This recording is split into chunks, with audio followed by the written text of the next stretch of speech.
This is the day the Lord has made. Let us rejoice and be glad in it. Good morning. Good morning.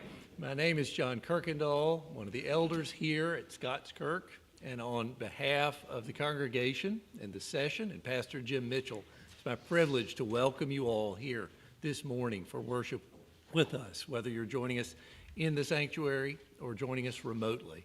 You're most heartily welcome. We have a privilege as well ourselves, and that is praising our great God this day.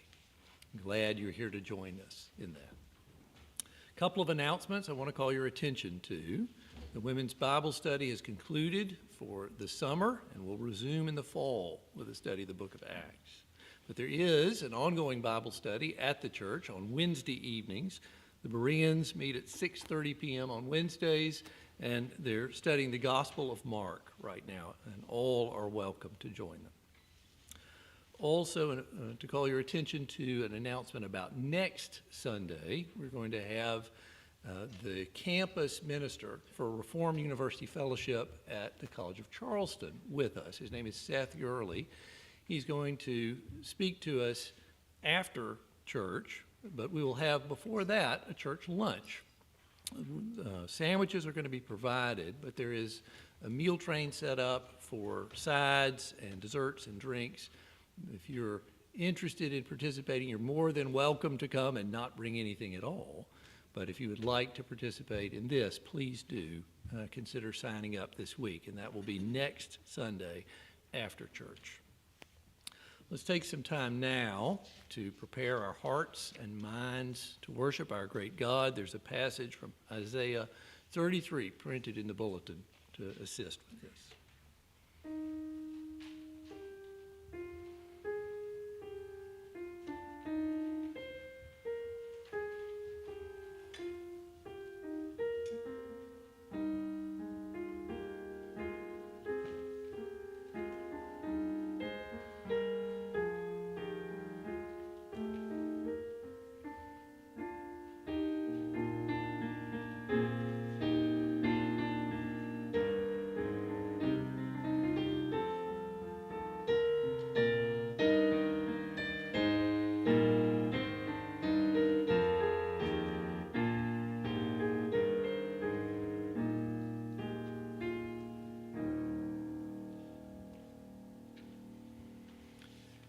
Our call to worship this morning is the 117th Psalm. Praise the Lord, all nations. Extol him, all peoples. For great is his steadfast love toward us, and the faithfulness of the Lord endures forever. Praise the Lord. Let's stand together and praise the Lord, whose faithfulness endures forever. Using the Trinity hymnal, we'll sing number 40. That is, God is our refuge and our strength.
pray together.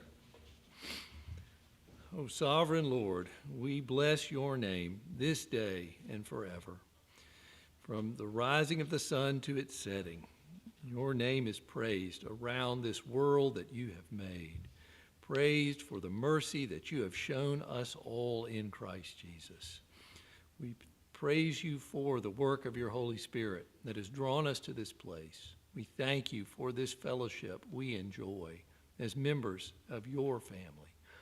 Heavenly Father, we ask your blessing on our time of worship now, that we would glorify you rightly, worshiping you in spirit and in truth. We lift up this service to you, Lord, even as we thank you for the privileges you give us to assemble.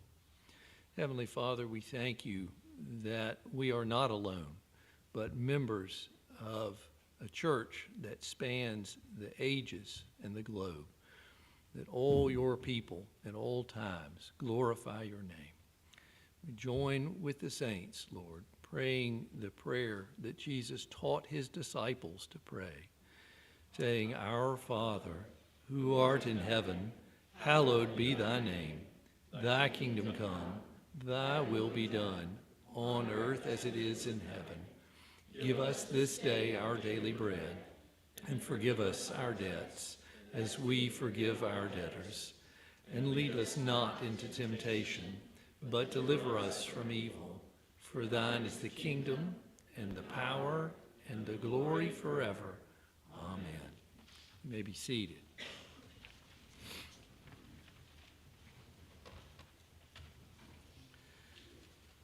We come before a holy God, and we know ourselves not to be holy.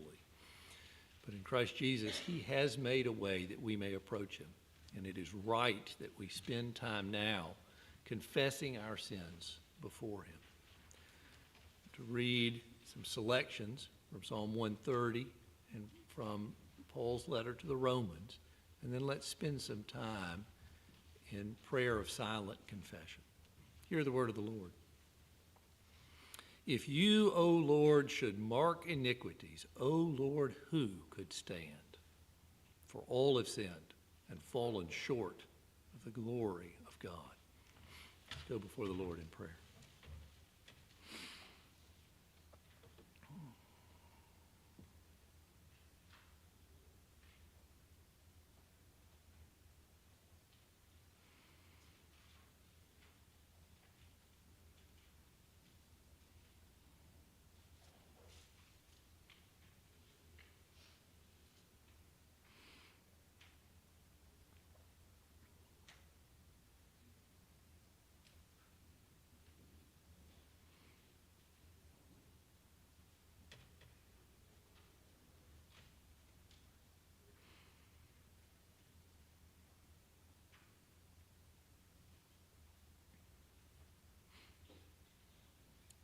In Jesus' name we pray. Amen. If we confess our sins, the Lord is faithful to pardon. Hear now the assurance of pardon taken from Romans, from 2 Peter. Therefore, since we have been justified by faith, we have peace with God through our Lord Jesus Christ. Through him we have also obtained access by faith into this grace in which we stand, and we rejoice in the hope of the glory of God. According to his promise, we are waiting for new heavens and a new earth in which righteousness dwells. We're going to use as our confession of faith today one of the historic creeds of the German church. It dates from the 16th century. So please stand with me as we will answer question 52 from the Heidelberg Catechism. Christians, what comfort is it to you that Christ will come to judge the living and the dead? In all my sorrow and persecution, I lift up my head and eagerly await as judge from the heaven the very same person who before submitted himself to the judgment of God for my sake and has removed all the curse from me. He will cast all his and my enemies into everlasting condemnation, but he will take me and all his chosen ones to himself into heavenly joy and glory. You may be seated. And if the children will come forward for the children's sermon by Elder Joel Reed.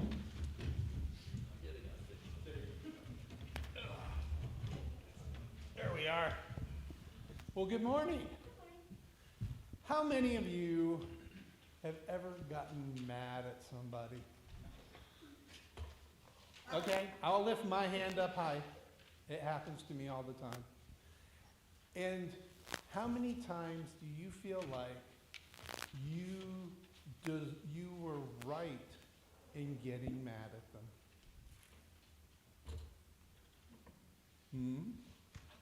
There were times, right? There's times I feel like it. I want you to listen to the scripture reading today, where you hear the psalmist talking about vengeance, that he wants to see the bad taken care of, right? But he understands vengeance is the Lord's, right? So his whole psalm is about how God will take care of his people. We may see things that we think are absolutely wrong, right? And we want to take care of it right now. But what the psalmist reminds us of is that we need to pray that God would give us the patience to allow him to take care of his world. That's right. That's right. Let's pray.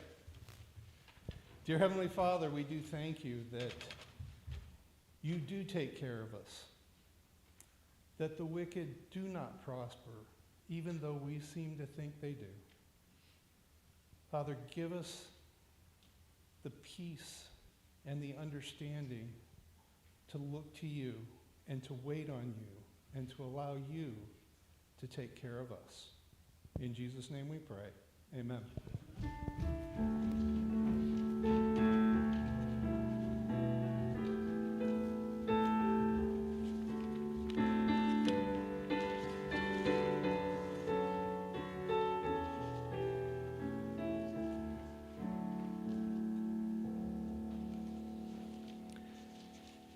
We serve a God who knows the end from the beginning. And today, we're going to look at the end. The beloved disciple, John, was also John the Elder. And in exile on the island of Patmos, God granted him a vision of what was to come at the end. And indeed, what is, from our perspective, yet to come. Please turn with me to the very end of the New Testament, to the book of Revelation, and almost to the end of that book, to chapter 19. A great deal has happened as the end has unfolded, and we're entering the story very, very late indeed. But the message is a consistent one.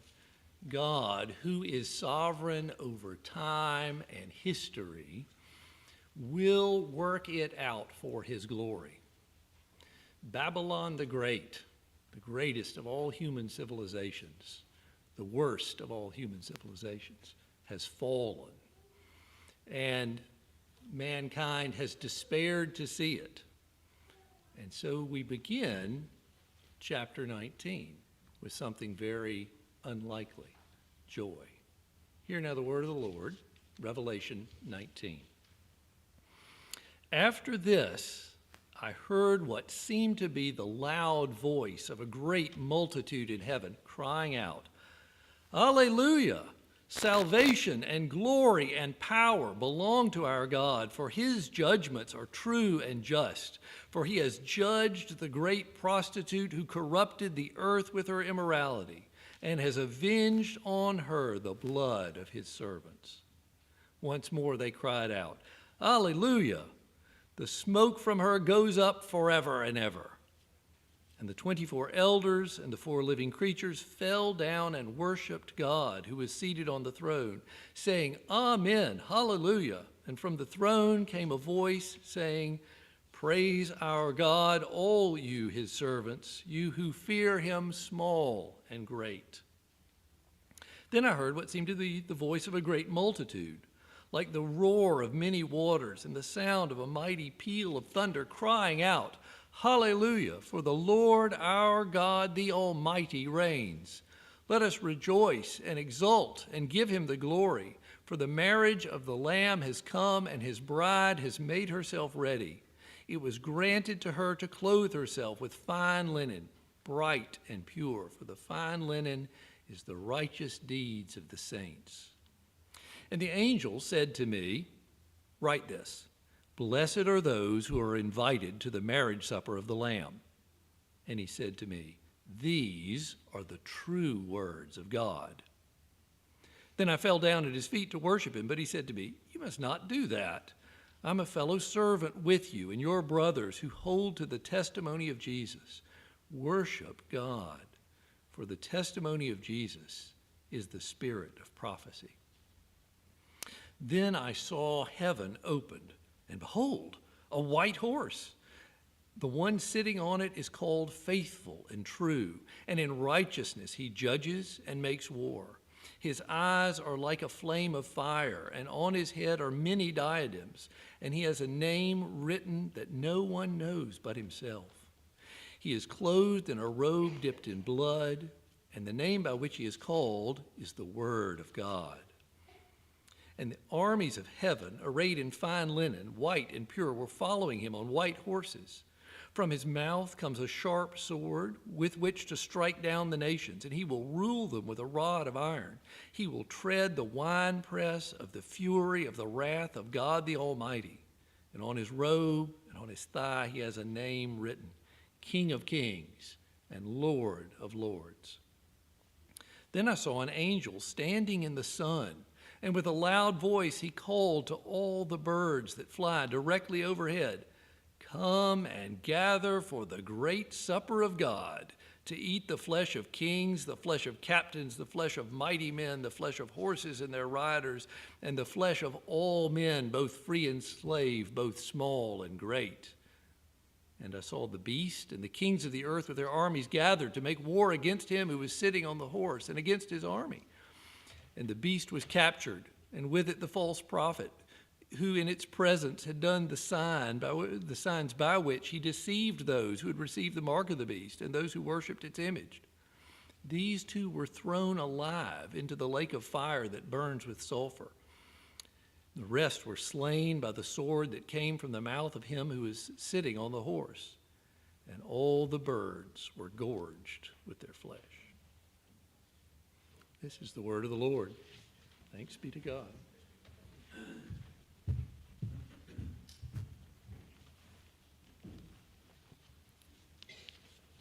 Let us go before the Lord once again in prayer. O Father, Son, and Holy Spirit, may the light of your face shine upon us today. We thank you for this great privilege to be called into your house, to have life and breath, to come not in our own name or strength, but in the name of the Lord Jesus Christ, the one mediator between God and man, to come in the name of his atoning blood and righteous life for us. We thank you, O Holy Spirit, for the forgiveness of sins, for new life in Christ, and for the word that you have given us. Enable us to be free of distraction and to focus our minds upon your life-giving word today. Sanctify your church in the truth. Use that word as powerful as a two-edged sword to give us faith and repentance where we need it, and to give that initial faith and repentance to those who have not yet trusted in Christ. O Lord, do this for the sake of your great glory, and aid us as we speak the gospel, and give a reason for the hope that is within us to those who are our neighbors. Help us to do so meekly and with respect, with deeds of love and mercy. Lord, you are our rock and our fortress. You are our refuge. May we trust in your sovereign rule and reign to see your kingdom grow, to see your people blessed. Father, we do thank you that we're able together freely today without significant threat of persecution. We know that it may not always be so. And we pray for the strength to stand firm regardless of what may come. We ask, Lord, that you would be able to work in us that which is pleasing in your sight, a holiness of life that treats even those who would do us harm well, according to the way Christ treated his enemies. Lord, you ultimately will take vengeance on all of your enemies, and so help us to give the gospel, that you would call in all those who are your sheep from those that are currently at enmity with you, and then to trust in your judgment, that there will be a day when all wrongs are made right. There will be ultimate righteousness found in the new heavens and the new earth.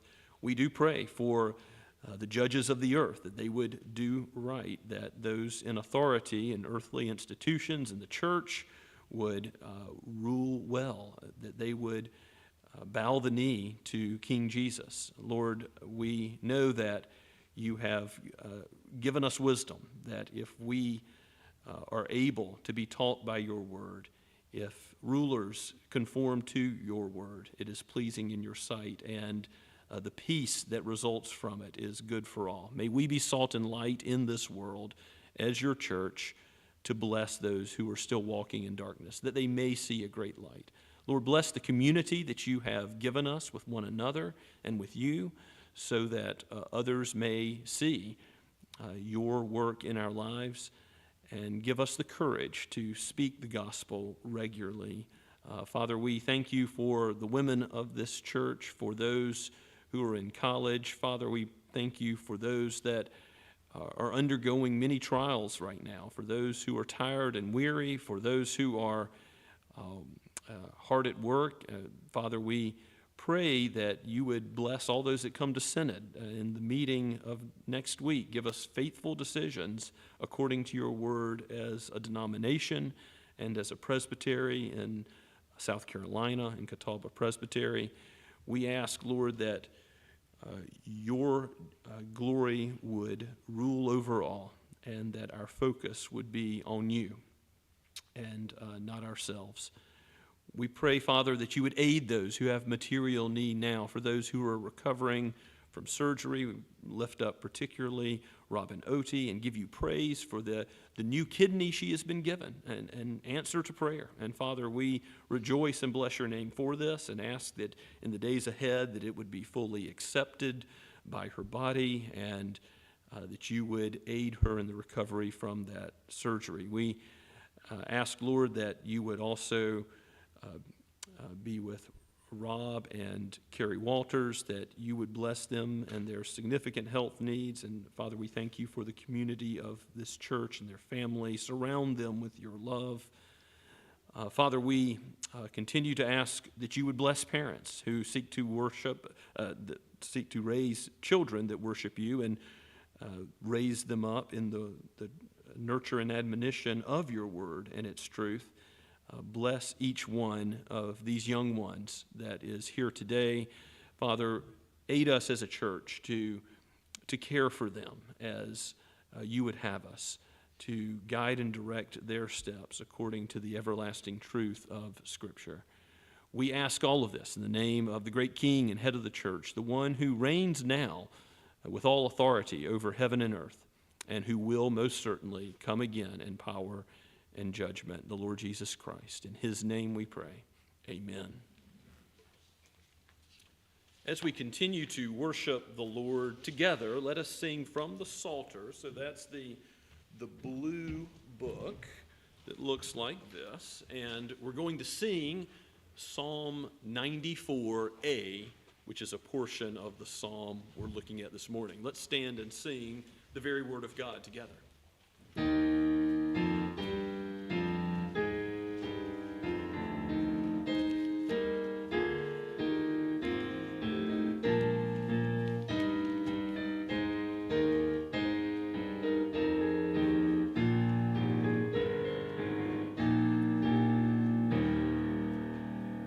God, the Lord from whom is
morning.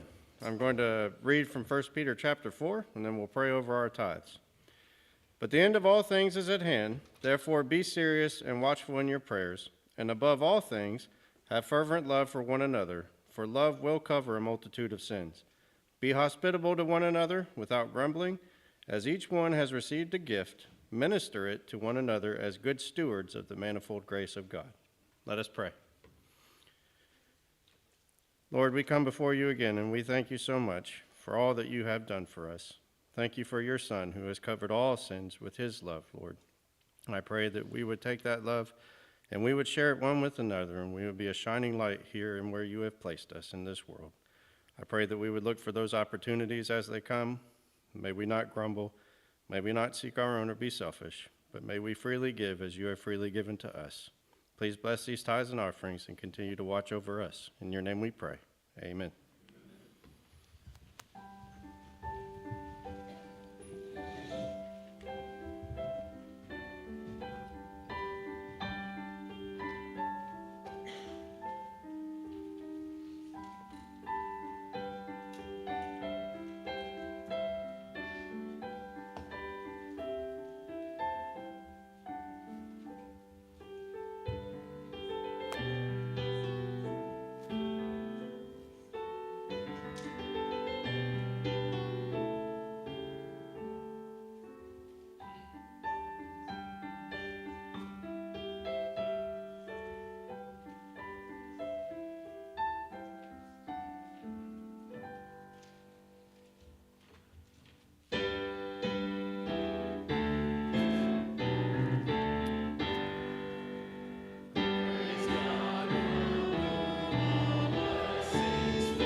And please turn with me in your copy of God's Word to Psalm 94.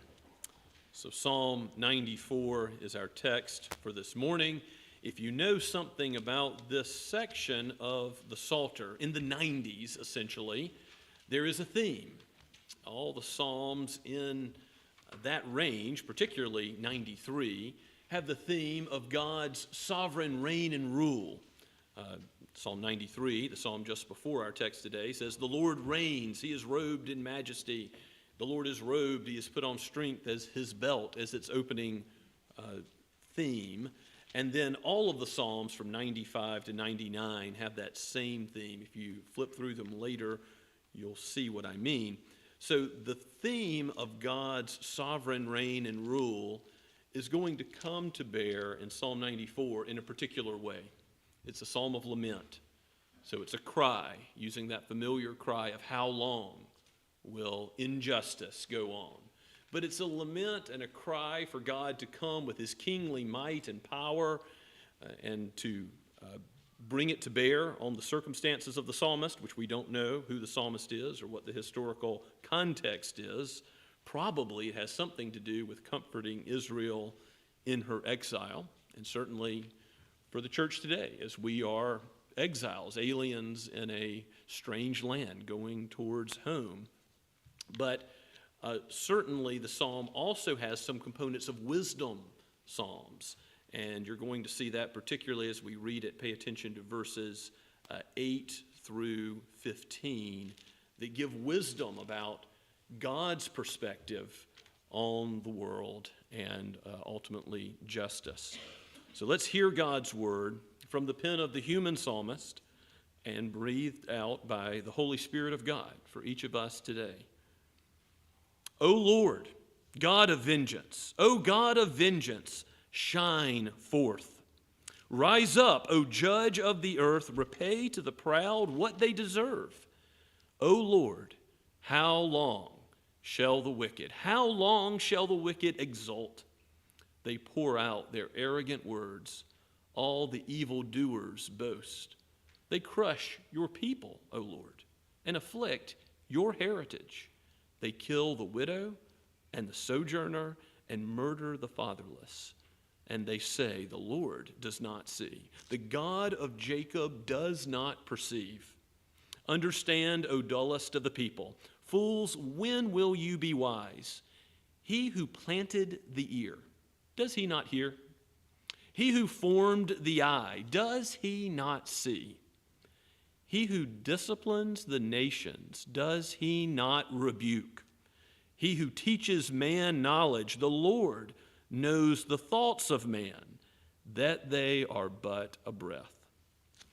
Blessed is the man whom you discipline, O Lord, and whom you teach out of your law, and give him rest from days of trouble until a pit is dug for the wicked. For the Lord will not forsake his people. He will not abandon his heritage, for justice will return to the righteous, and all the upright in heart will follow it. Who rises up for me against the wicked? Who stands up for me against evildoers? If the Lord had not been my help, my soul would soon have lived in the land of silence. When I thought, my foot slips, your steadfast love, O Lord, held me up. When the cares of my heart are many, your consolations cheer my soul. Can wicked rulers be allied with you, those who frame injustice by statute? They band together against the life of the righteous and condemn the innocent to death. But the Lord has become my stronghold and my God, the rock of my refuge. He will bring back on them their iniquity and wipe them out for their wickedness. The Lord our God will wipe them out. Let us pray for God's help now. O Father, Son, and Holy Spirit, aid your people with the eyes of faith to understand, to see Christ, the atonement by his blood, his body broken, his blood poured out, so that your just wrath would not be placed on us as it ought. But instead, O Lord, forgiveness, grace, and mercy are found in him. So aid us to give this gospel to those that you are still being patient with, your elect, and call in your sheep. Call them by name and never abandon your flock. Lord, just as you have promised, keep all those that are in your hand and never let them slip away. Aid us and encourage us in the gospel and in who you are in your ultimate justice. Help us to pray for our enemies and to seek their good while the day of salvation is at hand. For we ask it in Christ's name. Amen. This psalm clearly speaks of a sovereign God, does it not? O God of vengeance is something that can only be attributed to God. Yahweh, O Lord, in all caps, the covenant-keeping God, is a God not of petty human revenge and wrath, but of a righteous, just wrath against sin, judgment of sin that is perfect. So that's the first thing that we need to see about God, which is the theme of the whole psalm, who God is. He is a God of vengeance. Vengeance is mine, I will repay, says the Lord. The Apostle Paul highlights this truth in Romans chapter 12, where he says, don't avenge for yourselves. Peter says the same in 1 Peter. We had occasion to discuss in Sunday school this morning. We're not to take revenge, to repay evil for evil. Why not? Yes, there are human judges. Yes, there are church courts that are to do church discipline. There are those that God has authorized to seek to approximate justice in this life as best as we can. But we know that ultimately perfect justice is only going to come in the new heavens and the new earth. That which we read about in Revelation chapter 19, where Christ comes again in power to judge the living and the dead. And it ought to be some comfort and consolation to us. As the Heidelberg Catechism reminded us Yes, though we are persecuted as we eagerly await the coming of the Lord Jesus in judgment, we remember that he has submitted himself to the judgment of God already for our sake. He has already undergone the wrath, the vengeance of God, that perfect justice that Psalm 94 talks about in the first verse, for us. He has removed all the curse for us. So you see, in talking about the judgment of God, that he is a God of judgment, it leads us to the cross. As we come before the Lord's table today, we think about God's judgment not poured out on his people, but poured out on his Messiah, his substitutionary atonement for us, given to us by the spotless Lamb of God who took our place, who washes us and makes us clean. Praise to his name. And it is that same gospel which we give to others. So this, you might say, is this psalm and this way of praying about a God of vengeance and calling out for that justice, which will ultimately wipe out his enemies, is that appropriate for us to pray in the New Testament? And I can tell you with confidence that this psalm is not merely something that we see in the Old Covenant. What did we hear from in Revelation 19? That all those in the kingdom of the evil one will be eternally, everlastingly punished. They will be in an eternal second death where the smoke goes up forever and ever, where there is an image of birds gorging on flesh. I mean, he will wipe them out. Yes, that sounds harsh. And at the same time, the new covenant says that this is what Christ's judgment will be like. Why? So we will fear, reverently be in awe of the judgment of God against sin, which will help us to be grateful for the salvation he has given us and aid us to proclaim this gospel while it is the day of salvation, while God will use his mighty power to call sinners to repentance. We don't know who his elect are, but he does. And he uses the gospel to be patient with those who are his enemies. And in his timing, he plants the seed, he waters it, he brings to fruition what the angels in heaven rejoice over, a sinner who repents and trusts in Christ. So this way of praying always has the caveat of, Lord, your will be done. If someone is not ultimately your enemy, don't judge them. If they come to trust in Christ, let them receive that forgiveness in Christ, the judgment he has already taken. But ultimately, all sin will be dealt with either in Christ on the cross or in the new heavens and the new earth on the day of his second coming. There will be that final judgment where nothing is uncorrected in his kingdom. O Lord God of vengeance, O God of vengeance, shine forth. That image of God's glory shining, being visible in his justice, will certainly be true on the last day. But the psalmist is calling out for it now. O Lord, how long will injustice go on? Lord, I want to see visibly your glory on the earth. How long will the innocent be slaughtered? How long will good be called evil and evil be called good? How long will the foreigner be troubled? How long will the widow, the weak, the church be beaten down? That's the question that this psalm asks.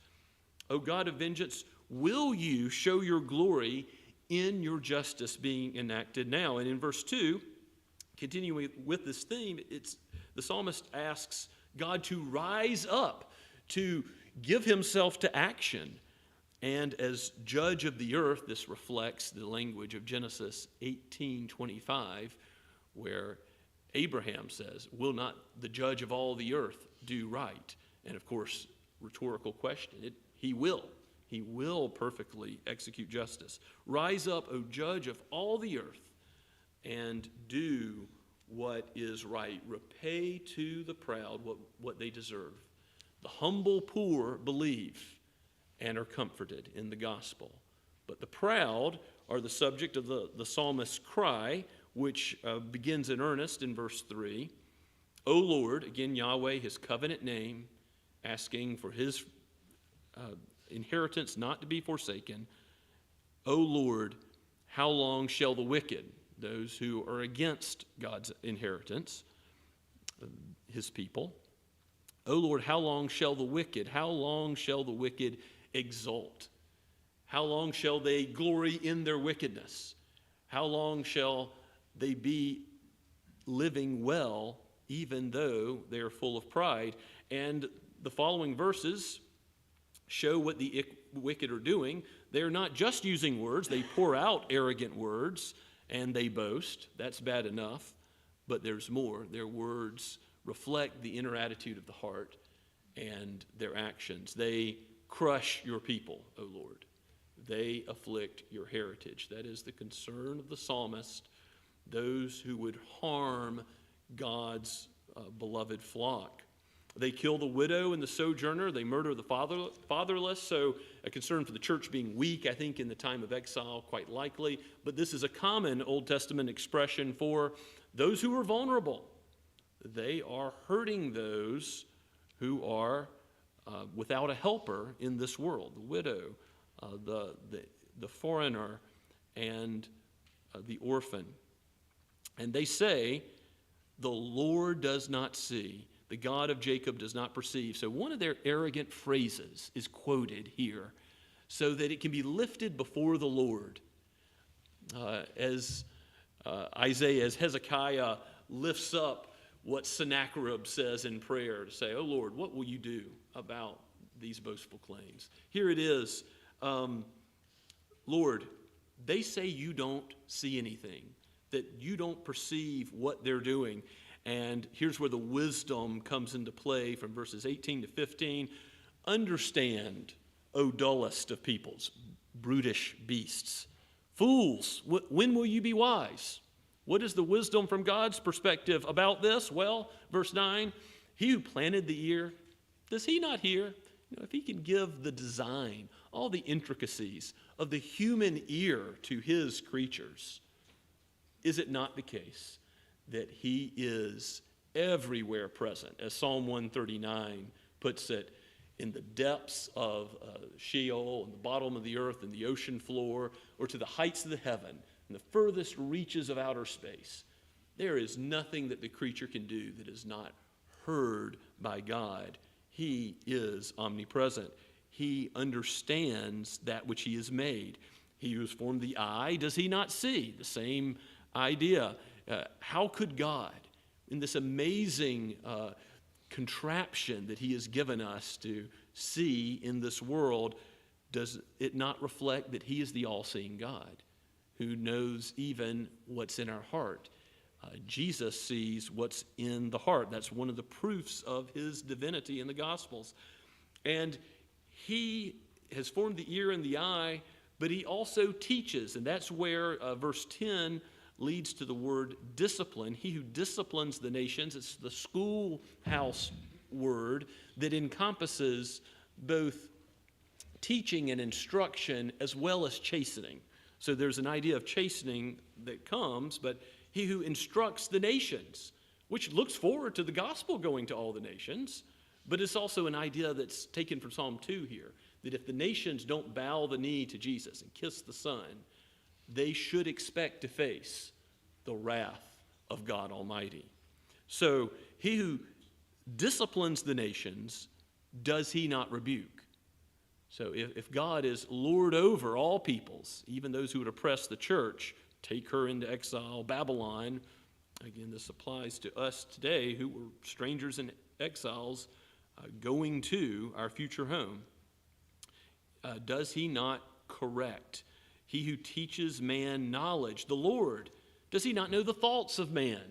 So they are but a breath. What are our thoughts? They're here today and gone tomorrow.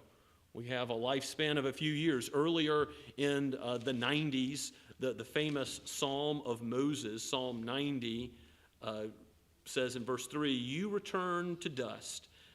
You return man to dust and say, return, O children of man, for 1,000 years in your sight are but as yesterday when it was past, or as a watch by the night. And later in verses 9 through 12, Moses says, help us to number our days rightly, because we might have, 70, 80 years if we're strong. But soon and very soon, our life is a breath. We breathe in, we breathe out, and it is gone. And God is the one who is eternal. His being always has been, is, and always will be. God's eternality is outside of and beyond time. God knows the creature, and we need to know ourselves. That's why we need this wisdom from God's book, so that we will see ourselves and God as we ought. And here is what we need to understand from the perspective of God himself. To be blessed, the man is disciplined by the Lord, verse 12, taught by the law of the Lord. If you want rest in days of trouble, you have to reflect on the pit that's being dug for the wicked, the judgment that is to come. The Lord will not forsake his people. He will not abandon his heritage. He will never leave or forsake you. Throughout the Old Testament, this refrain carried into the New, God's people will never be abandoned by him. He is Yahweh, the covenant-keeping God. For justice will return to the righteous. All the upright in heart will follow it. The preparation for worship from Isaiah 33 looks forward to that day when Zion will be filled with justice, that is vengeance, and righteousness. And that abundance of salvation, wisdom, knowledge, the fear of the Lord being ours forever is what Peter talks about in 2 Peter 3:13, that in the new heavens and the new earth, that's where righteousness dwells. What John illustrated to us from Revelation 19. Will we have this return to righteousness? Yes. In Christ we will have perfect judgment, and the glory of God will shine brightly, both for our joy, and we'll no longer need the light of the sun. The Lord himself will be our light, Revelation 22 says. And yet that shining forth of God's glory is also rightly understood to condemn the wicked. The Proverbs say it like this in Proverbs 17:15, that acquitting the guilty or condemning the innocent, both are detestable to the Lord. So ultimately, there's an acknowledgement that human judges get it wrong at times, and God will correct all wrongs. Jesus himself entrusted himself to him who judges justly in 1 Peter chapter 2. Jesus models for us what it is like to trust the ultimate judgment of God and all things being corrected. This psalm is ultimately about Jesus, as we've seen time and time again. The cry in verse 16 really is an elaboration on that first cry of how long in verse 3. So how long will the wicked exult and their arrogance go unpunished? They're crushing the weakest in society and the church, afflicting the church. But now it's a matter of life and death in verse 16. Look at the verse with me. Who rises up for me against the wicked? Who stands up for me against evildoers? The psalmist is crying out for help. And ultimately, Christ suffered this lonely position as earthly authorities, religious and civil, banded together against him. And he underwent the curse for us. So he knows this sort of question. If the Lord had not been my help, the psalmist says in verse 17, anticipating what deliverance was at hand, my soul would have soon lived in the land of silence. And of course, Jesus was in the grave and conquered death, was raised to life again, laid down his life and took it up again. And yet, the psalmist is crying out here for the help of the Lord, without which he would definitely be dead. He is saying that without the Lord, he would be dead for sure. And furthermore, that when I thought my foot slips, verse 18, your steadfast love, O Lord, held me up. One commentary I read said that Luther perceptively links this to Peter sinking in the water with Christ, where Christ lifts him by his hand, and with eyes on Christ, he no longer sinks into the water. You think of also Psalm 73, the psalmist saying, my steps had almost slipped. I saw the prosperity of the wicked, and until I went into the sanctuary of God, I just didn't understand it. It looked like the wicked prosper, the righteous suffer. But from God's eternal perspective, with the eyes of faith, where we see who God is and we see the ultimate judgment at hand, soon and very soon. A day is like 1,000 years, and 1,000 years a day with eternal God. He will come to judge and correct all that is wrong. Nothing is going to miss his sight. He is going to be a God of vengeance in full. And so he will hold up his people by his omnipotent right hand, and he will punish the wicked. And that will cheer our souls. Verse 19 gives us this consolation, both in our redemption, that God won't let us go. We won't slip through his hand. And he won't forsake us, but he will ultimately, if those do not repent and trust in Christ, that afflict the church. Now, obviously, with some, like the Apostle Paul, the gospel takes hold, and he's going to be there with us on the last day. But if there is not repentance before Christ comes again, then every knee will bow, every tongue will confess that Jesus is Lord, even in judgment. And that ought to cheer our souls and console us if we have a right view of God as a God of vengeance, a God of perfect justice and judgment of sin. And he asks in verse 20, can wicked rulers be allied with you, those who frame injustice by statute? Because, of course, the psalmist knows that God has instituted human rulers on the earth, in the church, and in the state. And yet, how often is it the case that human rulers do what is wrong? You know, it's not just an occasional exception, is it? We have a view of man that we take seriously. The heart is desperately wicked. Who can know it? And that's true of individuals, and that's true of those who rise to the highest positions of power and affect the lives of so many. It's not the exception that governments of men frame injustice by law. Think of the decree in Daniel's time. Think of Naboth's vineyard and what Ahab and Jezebel did, ultimately seeking to take away someone's property, and when it didn't work out, killing him murderously. Think of the edict of Haman in Esther chapter 3. There's so many examples in Scripture. We ought not be naive and think, no, our government wouldn't do something like that. I mean, I think of Friedrich Bastiat, the economist who wrote in 1850 about the law. His pamphlet, The Law, says the law is perverted into a situation of legal plunder where everybody is trying to use the law to grab from everybody else. And really, he anticipated the United States in the 20th century. Interest groups and lobbies and politicians that pave the roads to their own houses and give favors to their friends. But it was no different in Jesus' day. Those who put the Son of God to death banded together, and that's where this framing of injustice by statute goes. In verse 21, they band together against the life of the righteous and condemn the innocent to death. Now, of course, they afflict those poor in our own day, the unborn, the helpless foreigner who seeks asylum. There's so many that we could point to as an example of this, but this is ultimately Christ who is condemned to death, the only innocent man who deserved to live, the Son of God, the God-man.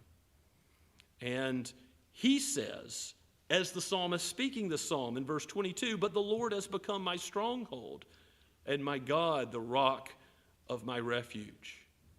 You see, God will correct all wrongs, even those that fell on Christ, that he voluntarily paid for us.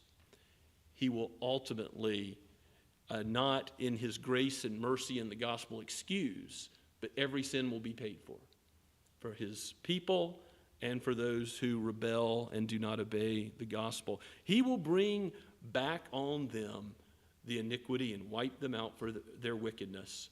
The Lord our God will wipe them out. This psalm ends on that note of judgment. It actually ends in the Hebrew with the final words not being wipe them out, but Lord our God.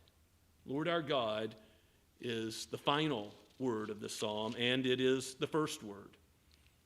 This psalm wants us to see who God is. God is a God of vengeance. God judges sin. If you have not yet repented and placed your faith in Christ, whosoever comes will have eternal life. Whoever believes in Christ will not perish, but will live everlastingly, though we don't deserve it, though Christ did not deserve what he got for us in suffering the wrath of God. And yet, if we refuse to repent, we should not be surprised as we stack up sin after sin in our lives, and do not turn to the one solution God has provided, his beloved Son.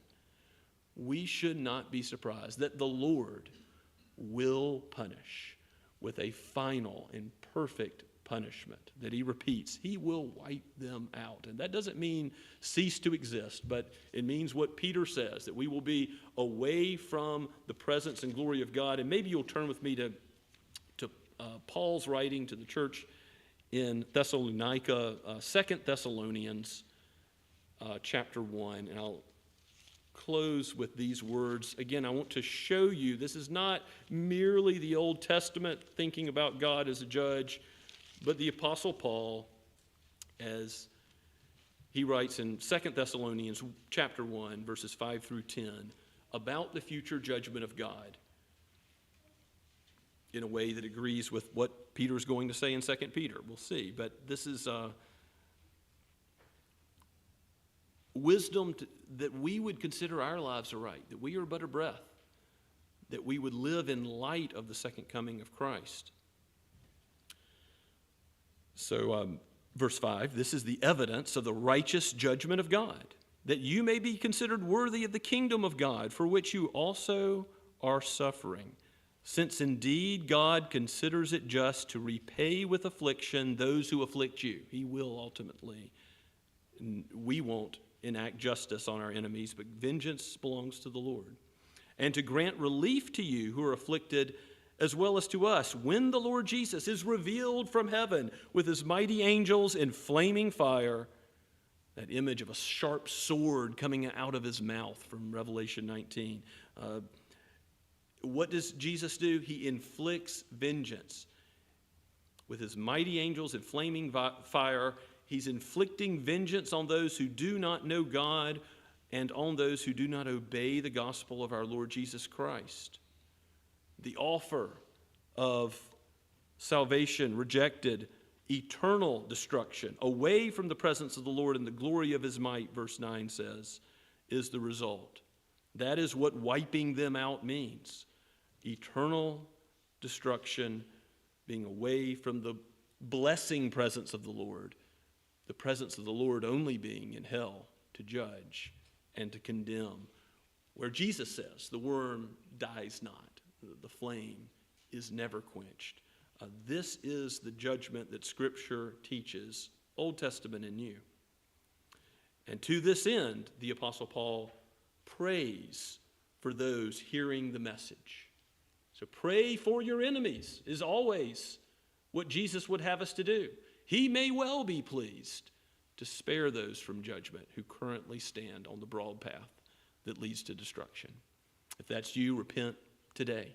Trust in him. And if it is already the case that you believe in the Lord Jesus, take comfort, encourage, consolation in this truth. God is a God of vengeance, and your sin is paid for.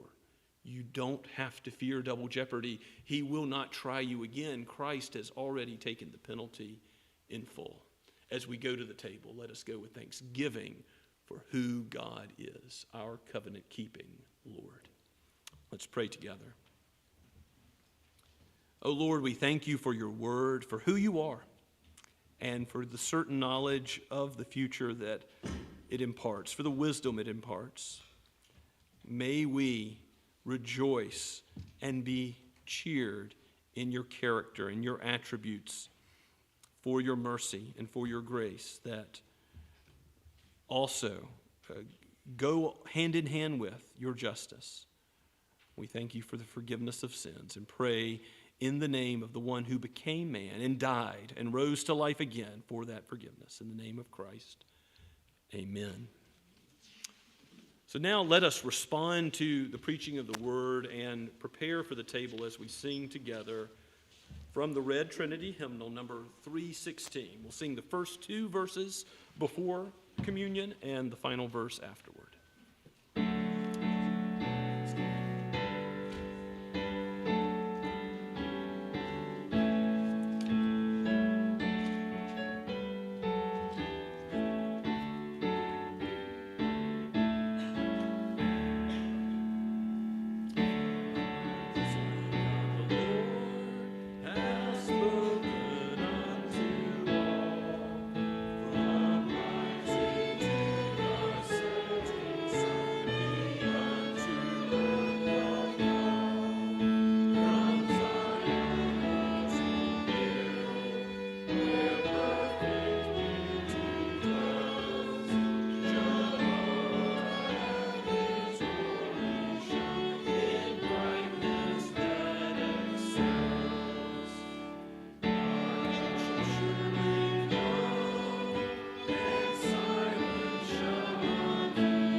Please be seated.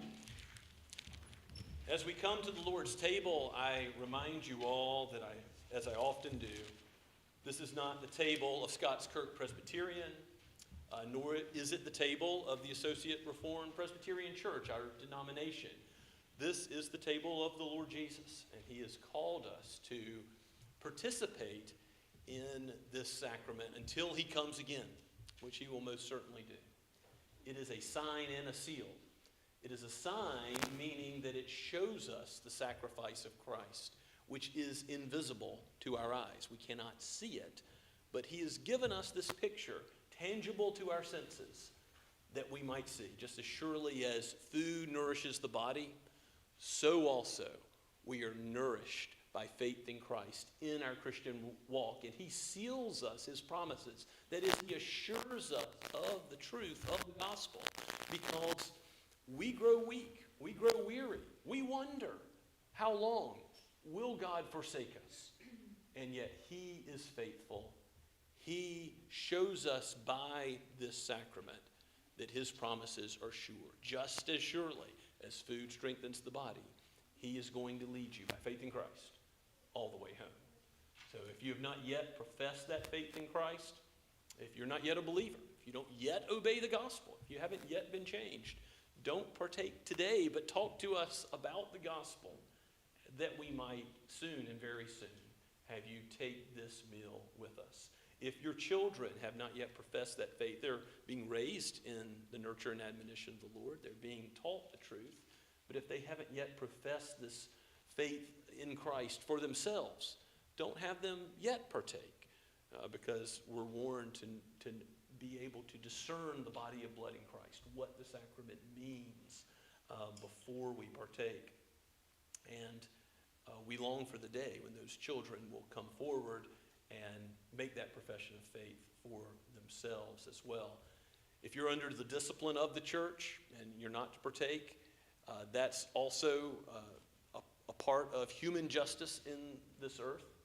But if you're in good standing, whether you feel like this last week was terrible in terms of your own sin, or whether you're encouraged and doing pretty well in your Christian walk and you understand the Spirit's work and you've got a lot to glory in, wherever you are in sanctification, God calls you to partake of this meal, because you are weak, you sin and fail, but he is strong.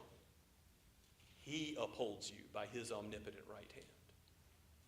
Like the Apostle Peter, who was quick to sink as he took his eyes off Jesus. When we are called to focus our eyes on Christ, the eyes of faith on him. We should know that he will lead us all the way home. Whatever our weakness now, he is our God, our rock, and our refuge. Hear the words of institution from 1 Corinthians chapter 11. The Apostle Paul writes, reflecting on the words of Christ, "For I received from the Lord that which I also delivered to you, that the Lord Jesus, on the night when he was betrayed, took bread, and when he had given thanks, he broke it and said, 'This is my body, which is for you. Do this in remembrance of me.'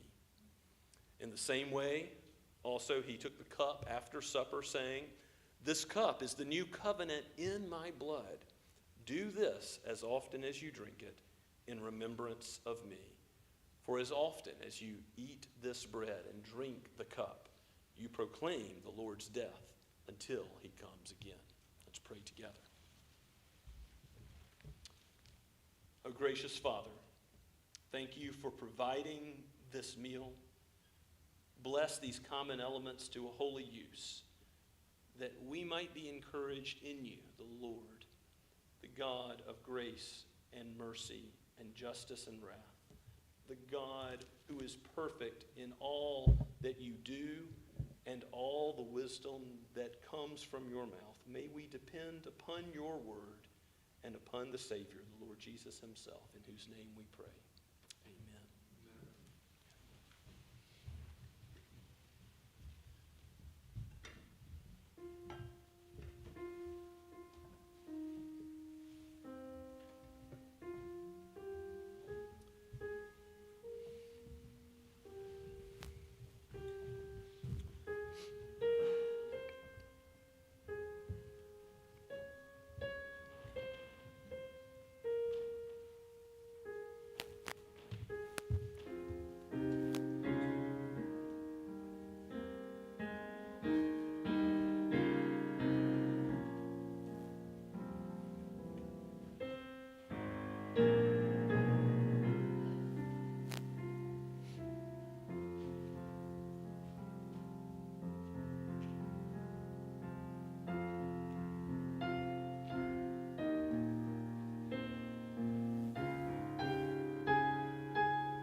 But beloved, do you see how Christ has served you to give his life as a ransom for many, to the praise of the glorious grace of the triune God? Let us eat and be grateful.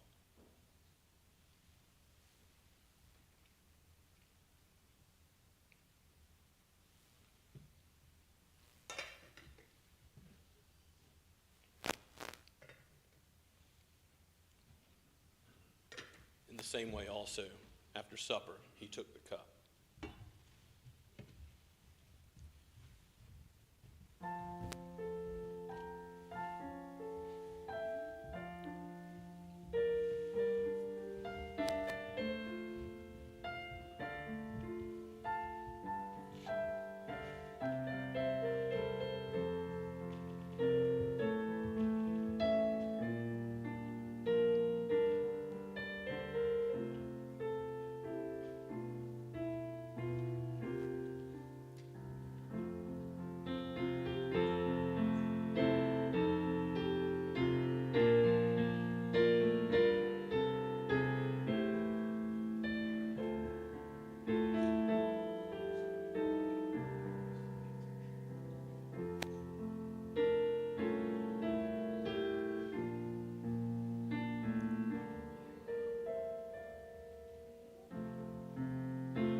people of God.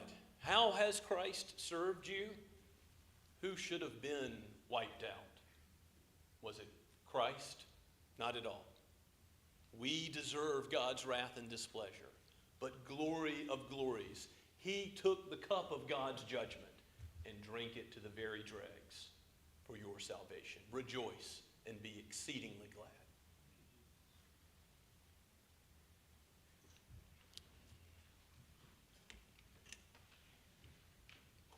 Let us pray together. Gracious Heavenly Father, Lord Jesus Christ, Holy Spirit of power and new life, we thank you for this meal that you have given to us, to your church, because you do care for your people, because you do nourish us and sustain us by the gospel and by your word. Sustain us still as we go out into the world, as we face enemies. Aid us as we face our own sin and the temptations of the world and the evil one. Be a fortress, a rock to us, a refuge that will hide us now and forever. We praise you and thank you. In the name of Christ, amen. And now let's stand and sing our final verse of the hymn.